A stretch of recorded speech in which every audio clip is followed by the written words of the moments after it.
Good evening, beautiful people. We are here tonight celebrating our mini event. And for tonight's topic, we're going to be talking about climate change. But before we proceed, may we now call on my co host, representing the gorgeous girl of Marketing 2-5, Miss Patricia Jane Versosa. Okay, so hi everyone. Good evening, and I hope that you have a Good beautiful evening. day today.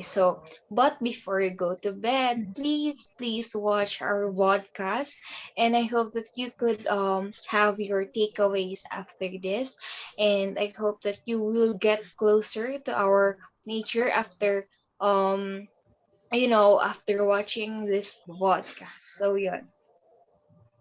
Thank you for that, Miss Patricia Jane. Thanks for the encouragement. Next, may we now call on another pretty lady from the group of Marketing 2-5, Miss Pia Colin Suniga. So, hi everyone! I hope na you will watch our video about climate change and other environmental crises. Mm. So that's it for the introduction, guys. So before we proceed, I would just like to ask if how are you guys feeling right now? Are you guys kind of nervous or kind of thrilled with our topic for tonight or what? As for me, I'm kinda excited to share my ideas, but at the same time, I'm kinda nervous because this topic kasi is ano para siyang dapat facts siya. Hindi lang, Yeah. I mean, dapat totoo yung Mm. sasabihin mo or galing sa mga totoong articles, ganyan. Kasi nga, napakaano 'tong broad nitong topic na 'to actually, and it's very, risky. I mean, hindi naman siya gaanong risky, but, kailangan natin na maging true yung mga information na sasabihin natin or opinion natin kasi nga Mhm. this is we're talking about the climate change, we're talking about our environment, 'di ba? So, yun. Yeah, that's very nice, Miss Patricia. Yeah, of course we should always be more capable of basing on facts rather than just mere opinions, because we all know that this climate change thing isn't just a problem to a certain individual but for each and every one of us. Okay, so let us now proceed with the talk. So about climate change, guys, do you have any idea about it, definition or Okay. whatsoever? Okay, so Krish, climate change is for me it is the changes of the Earth's weather, especially due to the increase of temperature in the Earth's atmosphere caused by the increase of dioxide. Pero ito yung parang nasa palaisipan ko, is climate change caused by humans or the natural resources? So we will going to tackle about that later on. So, um, chill lang kayo dyan. But, climate change, hindi naman na mawawala to di ba? It's not a disease actually. Kasi Yeah. kung disease lang, pwede natin siyang, di ba, pwede natin siyang gamutin o gumawa ng ano dyan, vaccine para pero hindi to Kumbaga, continuous to na nangyayari sa atin. So, for me, nasa sa atin na lang yon humans, kung paano natin siya i-handle, kung paano natin siyang gagawin na hindi gaano kahirap na i-handle. Kasi minsan, di ba, tayo rin naman yung nakakapag-cause ng climate change. Pero minsan din naman, hindi rin tayo. So, walang mali, walang may kasalanan, walang dapat sisihin. Kasi, ano na to kumbaga, siguro, given na to, na mangyayari talaga sa atin to. It's just that, we should always be ready na kapag may dumating man any sakuna or not even climate change lang like other sakuna Natural out there, disaster. 'di ba? Yeah. Outrage out there na dapat we should be always ready, 'di ba? So that we can Mhm. avoid or we can we can manage to to handle those things. So yun. How about you, Pia? Ikaw, anong insights mo when you hear the word climate change?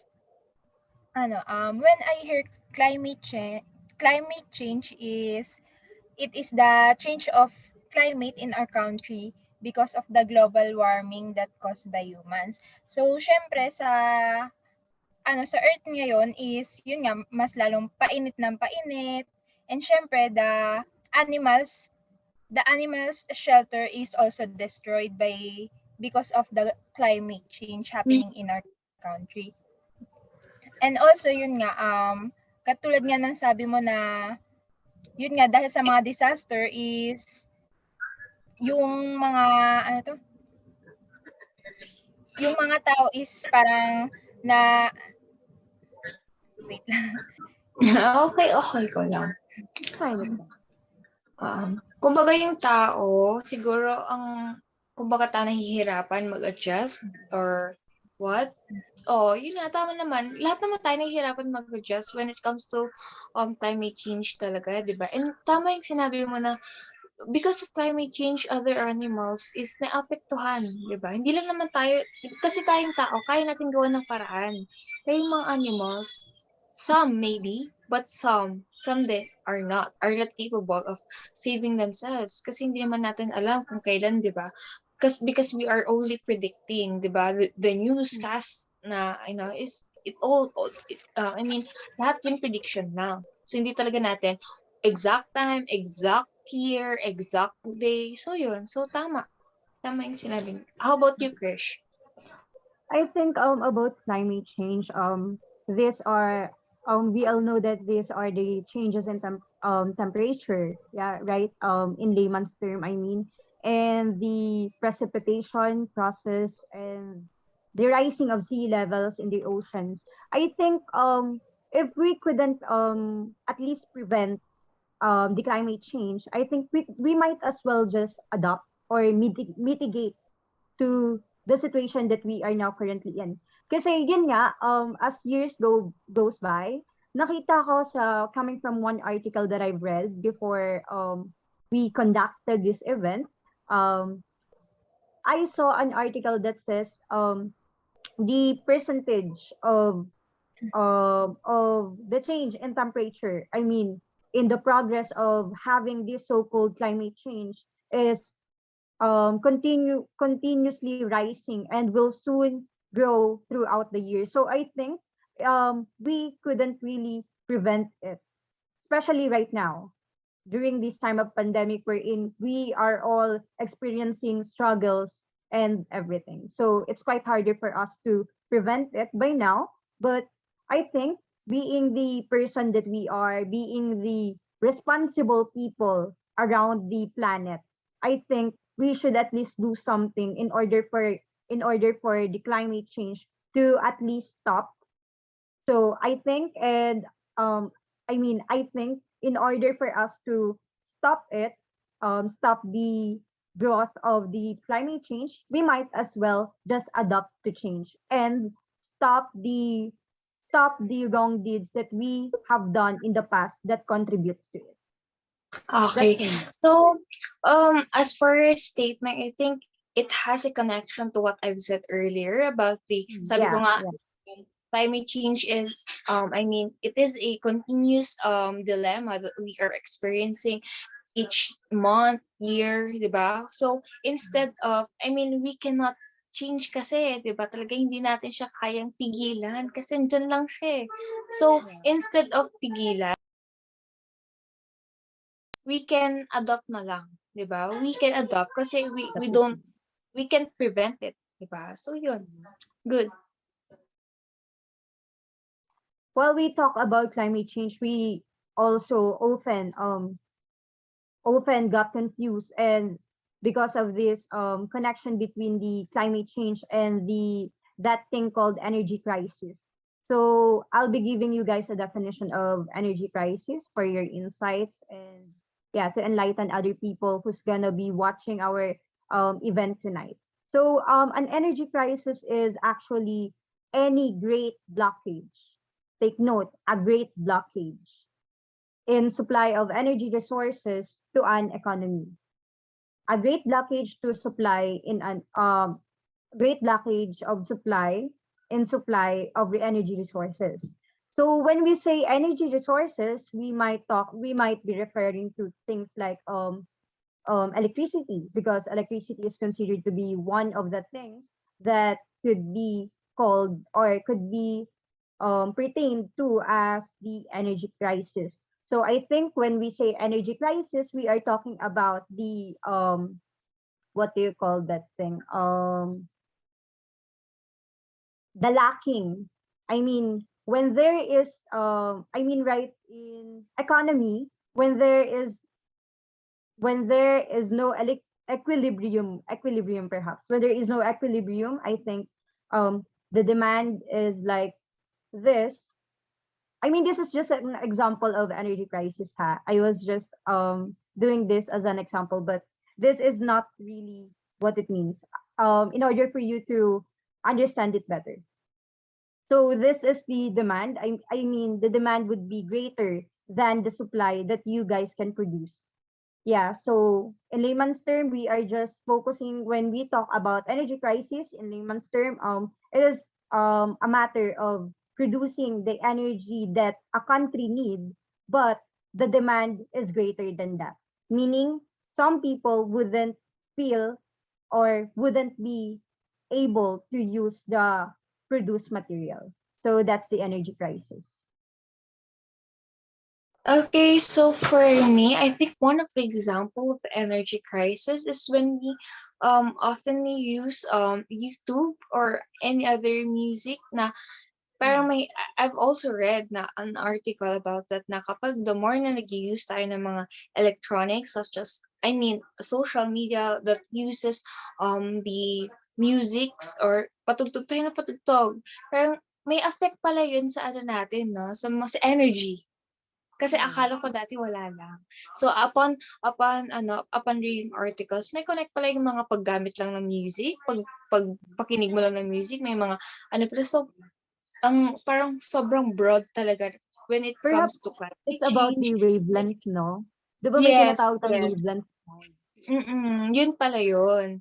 Kaya sabi ko nung gulat, okay, parang guilty nga ako sa part na yun kasi I always use YouTube for music and sometimes Spotify. Like, oh my God. Like, sabi ko, parang nag-guilty tuloy ako, okay, sige, ililesen ko na mag-YouTube. I think most of us naman, di ba? Kaya siguro, ayun, Oo. yung mga makakakinig nito ngayon, siguro naman malalesen nyo na yung paggamit ng mga yan. Oo. Kasi yun nga, sabi nga natin, di ba, sometimes tayong mga humans, hindi natin alam na nakakagawa pala tayo ng mga bagay na nakaka-apekto sa ating energy, Environment. ating surroundings, ating nature. Hindi natin yun napapansin kasi we don't do research about it kasi akala natin yan lang yun. O plain, as in plain nature, plain energy, plain crisis, diba? Like, okay. Kasi hindi natin alam na, okay, ito palang mga ginagawa natin na little things na akala natin okay lang. Is, nakaka-affect pala talaga siya, diba? So, yun. So, ang dami talagang pwedeng pag-usapan sa topic na to. And I'm very thankful that we had the chance to talk about these things right now. Kasi at least, diba, we are able to research, to read articles about it, and to share our ideas about these matters so that our classmates or the people that were going to watch our podcast will be knowledgeable, or these video can educate them on how to prevent these matters and how to help our nature. So yun. How about you, Pia? Ano naman yung feeling mo na when it comes to energy crisis? So, ayun, when it comes to energy crisis, ang feeling ko na example dyan is yung overconsumption, which is, kunwari, iniiwanan natin nakasaksak lang yung charger natin, which is ano pa din ng, ano yun, ng electricity, napapabayaan pa din natin. Tapos, kunwari, iniiwan natin yung, ito yung mga electric pa na nakabukas lang, tas walang tao. Syempre, ano ng energy yon. Tapos, more on, ano Energy yung waste siya, energy, no? oo, energy waste. Tapos yung sa overpopulation, kunwari sa syempre dito sa Pilipinas, overpopulated na tayo.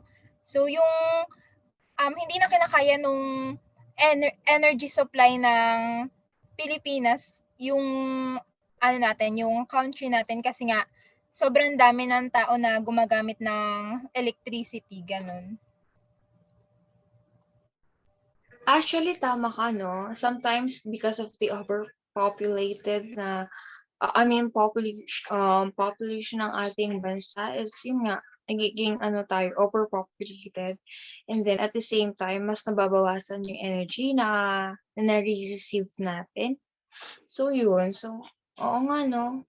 But I mean, we cannot, ano naman eh, I mean, we cannot blame them. I mean, na hindi naman pwede natin silang i-blame na nagpo-produce tayo ng ano, ng humans, pero 'di ba? So tama yung sinabi mo na even though sana na madami ng um population sa ating bansa, we should not waste energy such as sa mga sinabi ni Tina, pag-iwan lang ng charger, ganyan. Kasi energy yan eh, 'di ba? Although sabihin natin hindi mo siya nako-consume since hindi naka-charge yung phone mo, but the fact na naka-charge siya, I mean ang tawag dun sa the fact na naka-charge yung ano natin is it's energy, 'di ba? So, thank you.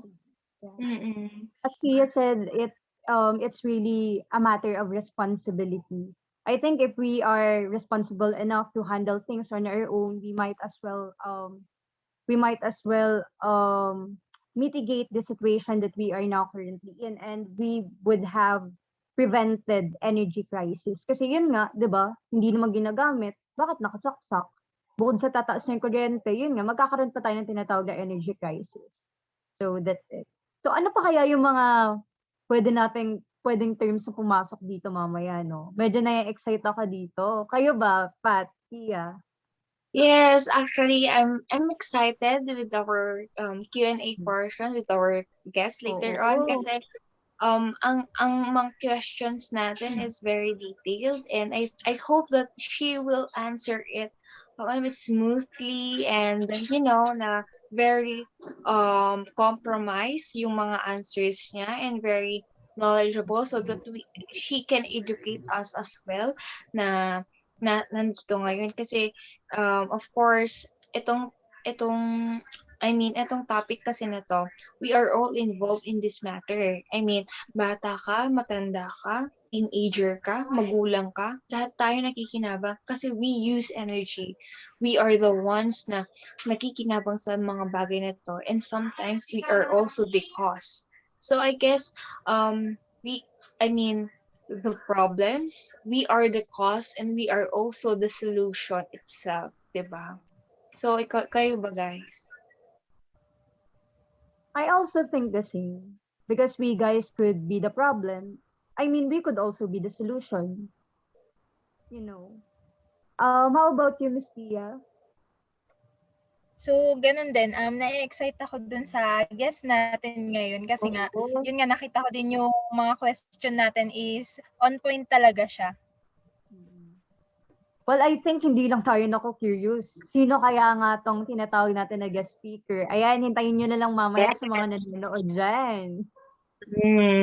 Hintay-hintay lang, guys, and this will be exciting as promised. So I hope that you will get takeaways from her kasi our guest, hindi man siya, she's not a professional yet, but I know that she can educate us since I think she is a advocate, and very timely yung pag-broadcast natin. I mean, this event, very timely siya kasi she is also a advocate pala of a climate change talaga. But I didn't know that. I mean, she's my friend, but I didn't know that kasi we parted ways na kasi years since I moved I moved here in Cavite. So yun, guys, wait for her because that will be lit. Okay, that's some sort of enlightenment coming from Miss Patricia, which is a good friend of our guest speaker. So Sino nga kaya yung guest speaker? Mamaya malalaman natin yan. So, what are we waiting for? Let us now proceed to our Q&A. It is indeed a great pleasure for me to introduce our guest speaker for tonight, who's going to be sharing her sentiments about today's topic for the event. She is a second year student, BA Psychology, a freelance artist, and a supporter for environmental advocacies and movements, particularly the climate change. Let us all welcome Miss Maria Victoria Cristel A. Yalong. Hi everyone, good evening again. And I know medyo late na, but still I am so happy to see all of you that you are still enthusiastic. And in fairness, mga fresh ang inyong mga face. We are so glad to see you as well, Miss Yalong. So, how's being an advocate naman? It's actually very nice, yung Mhm. fulfillment na mafe-feel mo kapag nandun ka sa stand na yon. Alam mong nakakatulong ka within the environment and as well as nakakalikom ka ng knowledge and na-open yung awareness mo with kung paano nga pa nakakaapekto yung environmental problems sa atin, not only for us but also for everyone. Ayun, Okay, so mhm. you're a freelance artist, no, Miss Galong. So how do you handle your time being a freelance artist and be a advocate of this issue or this dilemma?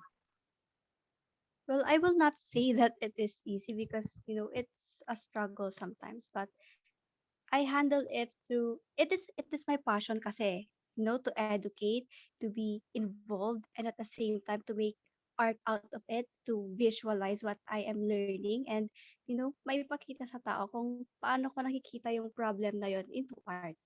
So yun, it's manageable, it's bearable, it's actually very fulfilling in my part.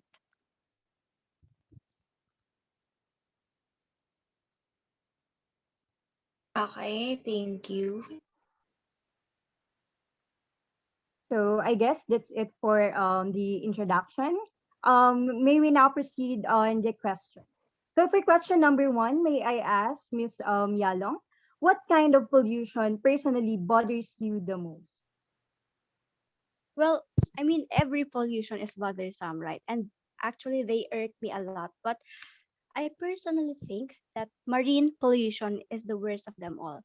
I mean, we all know that oxygen is very important and that carbon dioxide is so far the largest contributor to climate change. And if anything, its relative role is expected to increase in time in the future.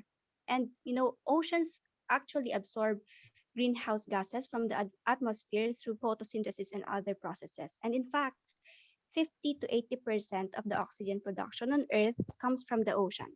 Now, imagine having the largest contributor to the world's oxygen being polluted. Carbon dioxide and greenhouse gases levels will continue rising because our oceans being polluted would also mean that there will be an imbalance in the amounts of oxygen and these gases. And the resulting buildup of greenhouse gases will really further cause an alarmingly fast warming and climate change worldwide. So yeah.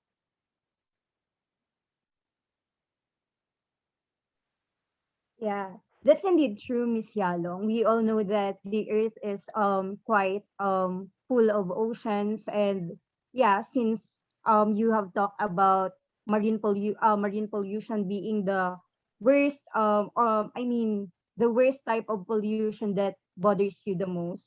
So yeah, that's definitely true.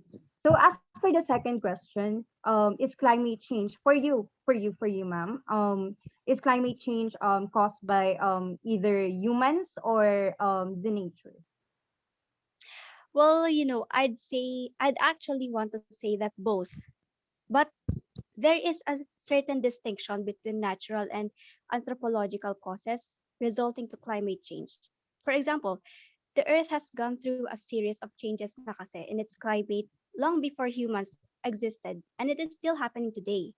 But while it is true that natural causes cause such as the sun's intensity, volcanic eruptions, and changes in naturally occurring greenhouse gas concentrations influence climate change, it is actually more apparent, I think, that it is happening at a rapid rate than ever before. And it is becoming more dangerous, which is bringing me into the conclusion that while climate change is influenced by nature, the unnatural, again, the unnatural change in climate is mostly accounted to us humans, specifically the greenhouse gas emissions that human activity generates.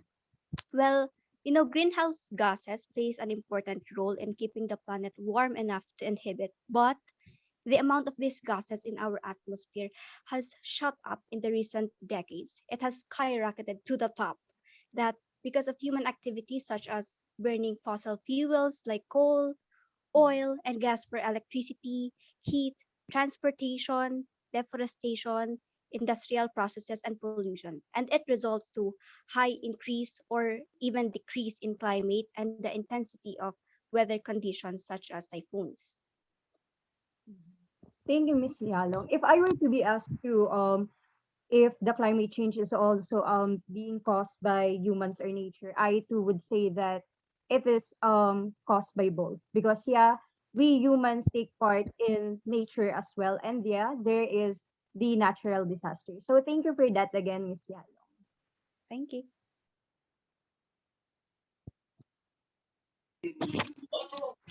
Hello, Miss Yalong. So for the third question is how does climate change affect the energy crisis?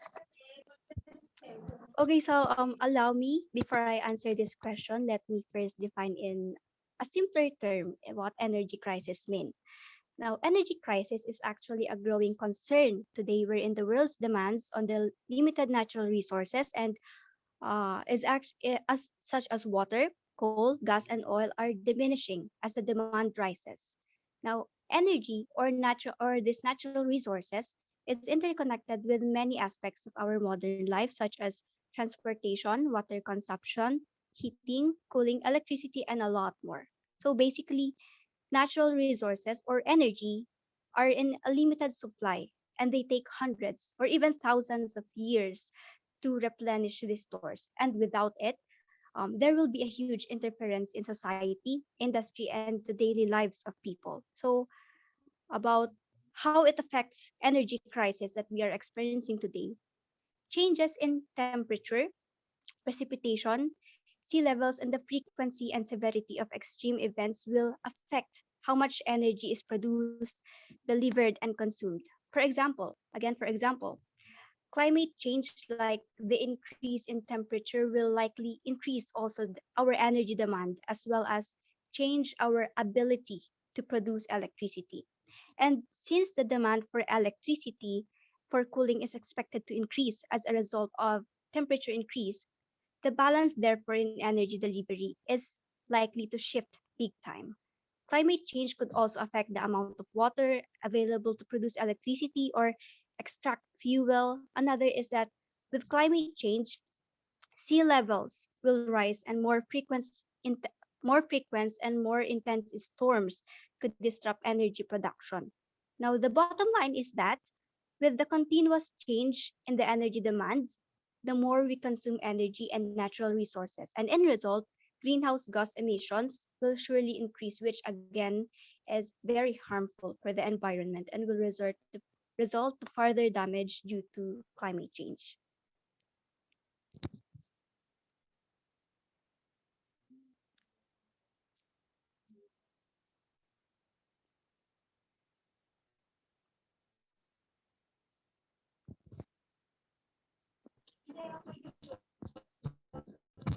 So thank you for that, Miss Yalong. For the fourth question, do you believe human activities contribute to climate change?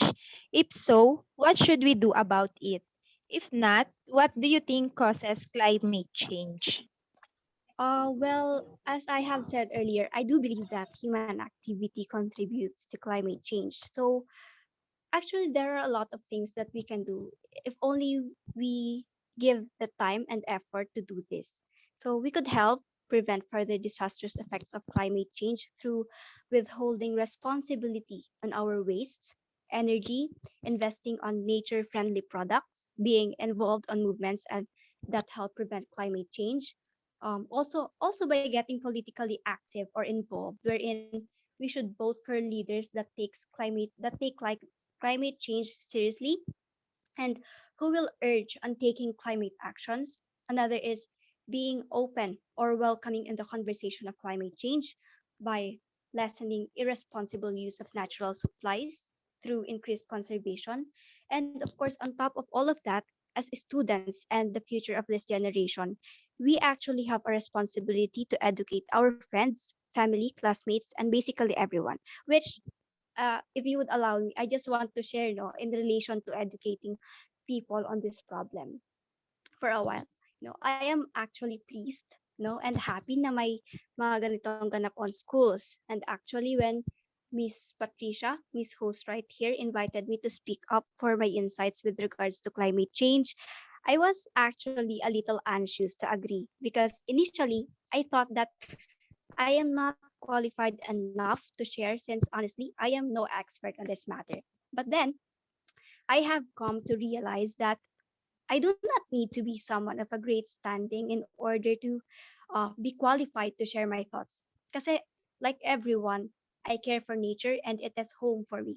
Therefore, I think I have all the rights to speak up and it's something that I know, if it's something that I know will help preserve and better the environment. So, why am I saying this? Because I would like to encourage everyone on top of all of that to educate not only others but also ourselves on this matter. To not be afraid to share your opinion, regardless if you are a professional environmentalist, a licensed, or an expert, or just studying on this field. Because basically, we are all involved in this, no matter who you are or where you're from. We are involved in this, which is why the most critical step to solving this problem is to educate and educate and educate, show people our ways to preserve the environment, and to convince people how bad it is that climate change will affect everyone in the near future if we continue to be irresponsible of our actions as human beings. Okay, so thank you so much for that wonderful answer, Miss Yalong. So you just have mentioned about the leaders or or people in the politics that we should always choose the ones who are I mean yung may care sa ating nature kasi as you have also said earlier na we are all involved in this matter regarding of our social status, right? So I just it is very agreeable that um it's true, definitely true that we are all involved since we are the one na nakikinabang sa mga natures, 'di ba? Hindi naman yung mga aside sa mga animals and tayo yung mas nakikinabang since tayo are human. So, yes, thank you for that. So, for the next question, what is more important to you? The social status or social issues, sorry, or the environmental problems? You know, this is actually a tricky question to answer, but I will have to say again that both. Well, environmental problems for me, environmental problems are also social problems. These are problems for society, problems that threaten our existing patterns of social organization and social thought. In fact, our worst environmental problems are the result of human activity, and they have a significant impact on people and they threaten the whole planet in ways that climate change researchers and have documented and will no doubt be examining for the rest of our lifetimes and beyond.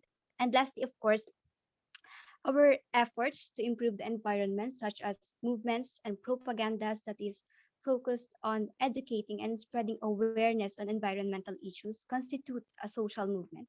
So, in conclusion, at least for me, there is no more important issue between the two of them. Okay, so yes, again, it is agreeable na both is very important, 'di ba? Kasi nga naman, social issues, kailangan natin we need to be involved in those matter kasi nga from the word itself social, tayo yun eh, 'di ba? And then for environmental problems naman, tayo na naman ang nakikinabang. And sometimes as you said earlier na tayo rin yung minsan nagko-cause ng harm sa ating environment. So we should parang kumbaga responsible ayun tama ba? Responsible tayo sa mga bagay na yun. Since tayo ang nakikinabang, tayo rin yung minsan nagko-cause sa mga problems na ito. Okay, so for my last question, how important is nature to you? And do you try to get closer to our nature? Well, nature holds a huge role and importance in me. Setting the already obvious explanation to why it is important, such as the fact that we rely on nature for survival and a lot more apparent reasons. As a psychology student, personally, I believe that my relationship with nature, my appreciation on it, is a critical factor in supporting good mental health and preventing personal distress. Which is why, yes, I really try to get close with nature as much as possible, even in the simplest ways, such as walking and just admiring the trees, stargazing, and since malapit ang place namin sa dagat, I usually take time to walk, or when I'm feeling a little more energetic, I would jog sa my seashore because I feel that it is vital in keeping me emotionally, psychologically, and also physically healthy. Being in the world, or what we call in psychology or and philosophy as umwelt, which basically mean to be connected with the world and nature, serves as my personal peace and escape from everything toxic and stressful, which I would also recommend everyone to do the same. And this is actually a great news, a really great news, I mean, as it means that the therapeutic effects of nature and mental health can be made available to nearly every one of us, regardless of who we are and where we are in life. Kasi, you know, kapag pagod tayo sa lahat-lahat, di ba? Ang kailangan lang naman natin ay rest, time for ourselves, and a moment to be free from judgment of everyone. And for me, really, with nature, there is rest and there is self-connection. Ay, ang ganda naman nun, Miss Yalo. So yun, actually, one of the reason kaya kita in-invite in this event kasi nga um, aside sa, personally, I didn't know that you are an advocate of climate change. But the reason is, yun nga, yung course mo din. Isa sa parang kinonsider ko is your course. Kasi, di ba, psychology. I'm not into psychology, or I don't know about the psychology matters. But, isa sa napansin ko is yung may mga problems, mga psychological problems, minsan sa nature sila nagkumukuha ng ano, 'di ba? Parang ng medicine. Like kasi may mga sakit tayo na hindi naman lahat nakukuha sa gamot, 'di ba? Yung iba, nature lang talaga, like yun nga yung sabi mo na seashore is maglalakad ka lang tapos parang do you feel ano na, parang ang fresh, ang gaan, 'di ba? Minsan gano'n tayo. So minsan din parang um magmumuni-muni ka lang, sabi mo nga stargazing ka lang, parang feeling mo after that okay ka na. So yun, so parang kumbaga connected ka sa nature, sa topic na 'to, and very ano ka, kumbaga perfect. Ikaw yung fit na i-invite dito sa event na 'to for me kasi nga aside sa pagiging advocate mo sa climate change is yung course mo din. Kumbaga na ano din para siyang connected talaga siya 'no? Kasi nga of course sa future profession mo is kailangan mo din talaga ng nature, 'di ba? Yun naman yung opinion ko. Yun din yung napapansin ko na minsan kasi yung ibang tao parang hindi sila nagiging closer sa nature. Kumbaga ang feeling nila sa nature lang, like plain nature. Parang kumbaga yon. Parang hindi nila nakikita yung importance kung gaano tayo natutulungan ng nature na to. And yun nga, kaya din tayo siguro minsan nakakapag-cause ng harm sa kanila kasi nga hindi natin alam yung importance sila na we're in fact, isa sila sa pinaka malaking isa sa malaking ambag sa buhay natin is yung nature. Kasi nga kung walang nature, ewan ko lang. Ewan ko na lang kung walang nature. I mean, walang magandang nature, walang kumbaga yun nga, yung sinasabi natin climate change, doon na rin nagkakos lahat-lahat, di ba? So yun. So thank you. Thank you. Actually, sa lahat ng answers mo, napaka-knowledgeable, di ba, Krish? On Wow. point yung Oo naman. napaka-on point yung mga sagot mo and kumbaga, no need to follow up question kasi sinasabi mo na lahat di ba? So, And it's thank you. and it's not that nag-a-add lang siya ng knowledge sa atin. She even Mm-mm. encouraged us to do Yes. that. Since we Yes. are And all hindi lang yung opinion-based Krish, no? Hindi lang siya opinion, like facts talaga siya. So, thank you so much talaga. Kasi ang ginawa mo, hindi lang interview, kundi you educate us. Diba? Ganun yung you educate us. Not only us, of course, kasi makikita to ng aming mga other classmates. So, thank you. Kasi, for sure, after nila mapanood itong ating podcast is, yun nga, may educate din sila, may inspire to, kumbaga, magkakaroon sila ng takeaways sa mga nasabi mo. So, again, thank you for joining our mini event about the climate change, and I hope that sooner or later is yun nga mas marami ka pang ma-advocate since nasa online world pa lang naman tayo since we don't have any face to face, so sana mas marami ka pang ma-inspire, di ba? Anang sa ganon, lahat tayo maging nature friendly na, ganon, di ba? So thank you, Miss Yalong, for your time. Yes. Thank you for inviting me. It is really a pleasure to be here and to speak about this Yeah. phenomena, no? So thank you, Miss Yalong. Have a good night. Okay. Have a good night also, everyone. Good luck on this. Thank Bye. you. Thank you. that Q&A was actually lit, di ba, girls? I think you could all agree with me naman, di ba? Hindi naman disagreeable yung sinabi ko. Kanina, Yes, narinig ko yung sinabi ng guest speaker. it's Sabi ko sa very mga nanonood yan, agreeable. di ba? Ayun. Diba? And I hope hindi kayo, hindi siya clickbait na sinabi lang namin. I mean, Those are actually based on facts. yeah, actually, parang nag-research nga yung ating guest speaker. Very Ganda-ganda. knowledgeable. So, yun nga. And so, ang galing na ating guest speaker. And I'm so proud as a friend. Yes, go best friend. So now, since we have already talked about the Q&A part of our mini event, let us now proceed to the last part, which is we, the girls right here in front of your screen, are going to be focusing on the takeaways, on the lessons that we have learned from our guest speaker. So, girls, Okay, so, yun, as you can see, our guest is very, para siyang hindi second year, 'di ba? Parang hindi siya kasing age natin, but kasing age lang natin. And look how she was very passionate about the topic kasi nga sabi niya kanina, she's an advocate of climate change, and very on point yung mga sagot niya.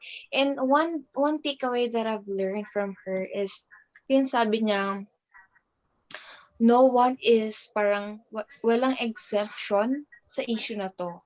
We are all involved in this matter, regardless of the social status that we have. And isa sa parang ko sa kanya is yung sana, of course, ngayong malapit ng election, we should always choose the leaders. I mean, not only in the politics, but of course in any aspect of our lives na we will encounter leaders. We always choose yung mga nagki-care talaga sa nature natin. Kasi 'di ba? I mean, guys, aanhin mo naman ng pera kung yung nature or surroundings mo is I mean worse, 'di ba? I mean, you can't concentrate, you can't breathe smoothly, you can't work productively kasi 'di ba? Aminin natin kapag madumi yung surroundings natin, nakakapag-focus ba tayo? Hindi, 'di ba? And by that it can affect our works and our productivity itself. So tama yung sinabi niya. And I mean, sabi din niya doon is um it should be I mean change should start within ourselves. 'Di ba? Kasi 'di ba, I mean, oo, tama nga naman.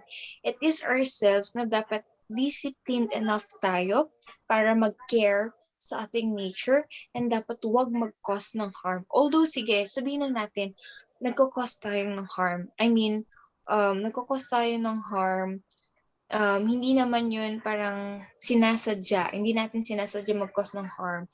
Pero still, sana is kumbaga gumawa rin tayo ng mga paraan na makaka-help naman sa ating nature. Kasi 'di ba, aminin naman natin, hindi naman natin maiwasan yun makapag-cause ng harm eh. Sa simpleng pag-charge nga lang ng mga phones natin, 'di ba? Tulad ng sabi namin kanina, pag-listen lang ng music sa YouTube or whatsoever, nakakapag ano na tayo ng mga energy crisis. So, even though nakakagawa tayo, dapat din gumawa rin tayo in return para naman at least we can help our nature. And sabi nga ni Miss Yalong kanina is, sabi niya, kumbaga, try natin na pumunta sa mga sea. Di ba, parang she talk about the marine pollution. Di ba? So, parang, ano siya, parang parang na-realize ko, I mean, ayun, na-realize ko tuloy na, oo nga, no, isa sa pinaka alarming is the marine pollution. Kasi nga naman, mas madaming dagat, I mean, napapalibutan tayo ng dagat, right? And kapag polluted yung ating yung ating marine, paano na lang tayo, 'di ba? I mean, kasi aminin natin yung mga nakakatakot ang ang tubig, lalo na kapag may mga landslide, kapag may mga yung mga ang tawag ng mga tsunami or whatsoever. Kung mapapanood natin sa ibang bansa, grabe yung atake ng tubig sa kanila, 'di ba? As in, like patay ka agad in one click lang. So, imagine what if yung mga yung mga dagat natin is yun nga overpopulated, sobrang dumi, sobrang like hindi mo na siya like sea should always be kumbaga white or blue na kung yung mga colors dapat. Pero minsan may nakikita tayo, 'di ba, mga kulay putik na, 'di ba? Kasi nga pinapabayaan natin eh, 'di ba? So minsan talaga tayo rin yung nagko-cause ng harm. So dapat guys sa mga nanonood sa amin, dapat sa mga maging friendly tayo, maging nature friendly sana tayo. Lalo na sa mga marines na dapat kapag pupunta ka ng dagat, huwag kayong magtatapon ng mga plastic, 'di ba? Sa simpleng gano'n lang, ang laking bagay na nun, 'di ba?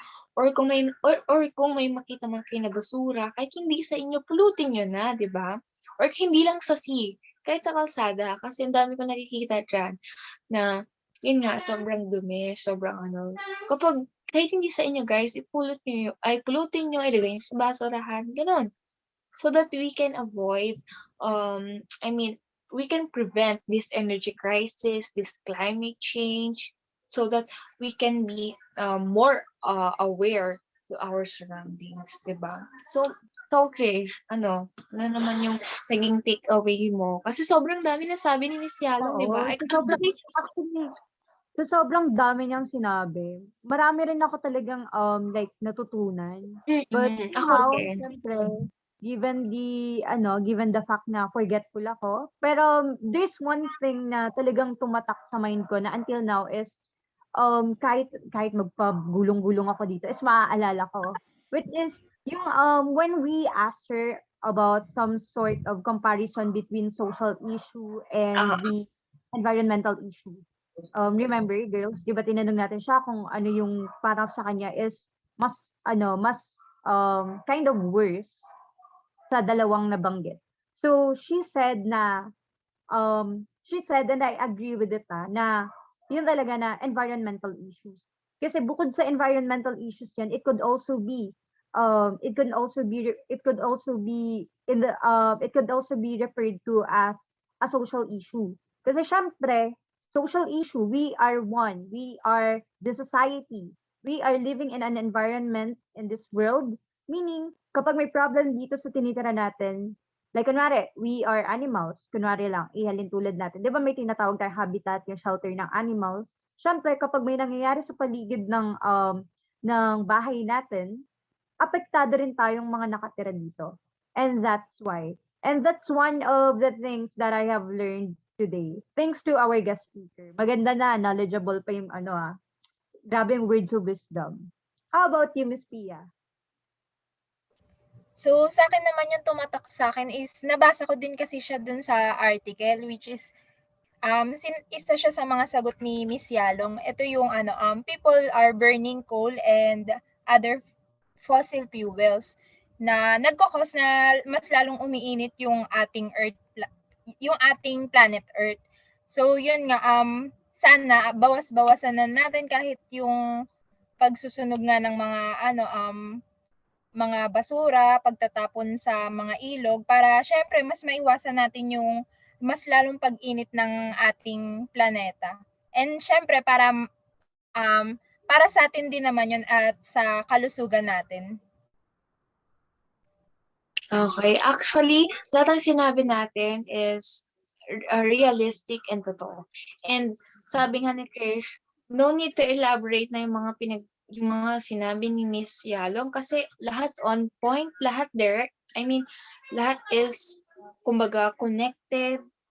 I mean, superb yung mga sinabi niya. And hindi lang siya opinion-based kundi fact-based din siya. And tulad nga ng sinabi ni Miss Pia is yung mga fuels, yung mga pagsusunog ng mga coal and everything. Yes, sabi ko nga, hindi natin yun naiiwasan minsan. Kasi diba, lalo sa mga probinsya. Kasi sa probinsya, guys, open ang magsunog ng mga coals, mga ganyan, mga basura. And unlike yung sa Manila na merong taga-kuha ng mga basura natin, di ba? Pero sa province hindi yun naiiwasan. So yun yung sinasabi ko na we cannot avoid it since nakasanayan na natin. But in order to prevent it, we should also help our nature to should always help our nature para naman ma-eradicate these things na kahit na nakakagawa tayo at the same time is nakakatulong rin naman tayo, 'di ba? So yun, Talkish. Other add ka pa ba ng takeaways mo? I think I've already said enough. Kayo ba, girls? You guys are good na with whatever you Yeah. have said. Kasi actually aside of being the host and I also parang naging student din ako bigla na 'di ba kasi ang ganda kasi ng topic natin guys and it's very timely actually na mag-talk or to have talk like this especially when it comes to climate change kasi nga ngayon din ngayon nasa pandemic din naman tayo although hindi siya climate change but it is a cold sakuna, Problem. 'di ba? Problem, environmental problem, 'di ba? Social issues din naman 'to, 'di ba? Kasi nga ang dami nang naapektuhan, ganyan. And environmental problems din siya since yung COVID is as environment lang natin. Kumbaga, sabi nila airborne lang, 'di ba? Airborne lang yung COVID na yan. So yun. So connected siya and so sabi ko nga very timely. So it is a pleasure actually to have talk like this, especially with you guys since tayo ay isa sa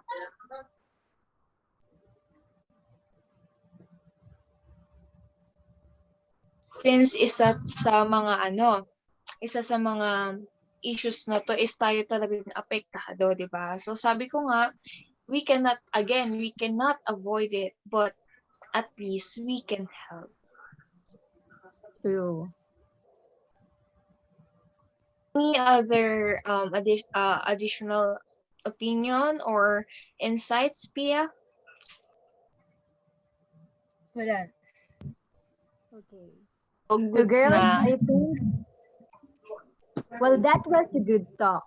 See you guys next week on our next event. Thank you so much, guys. Thank you so Guys. much for Everyone, thank you. Thank Good you, night, girls. everyone. Thank you, girls. Good night. And have a good and beautiful vacation. And I hope that, stay positive, but stay positive in life, Not, but not negative in in COVID. COVID. Bye. Good night.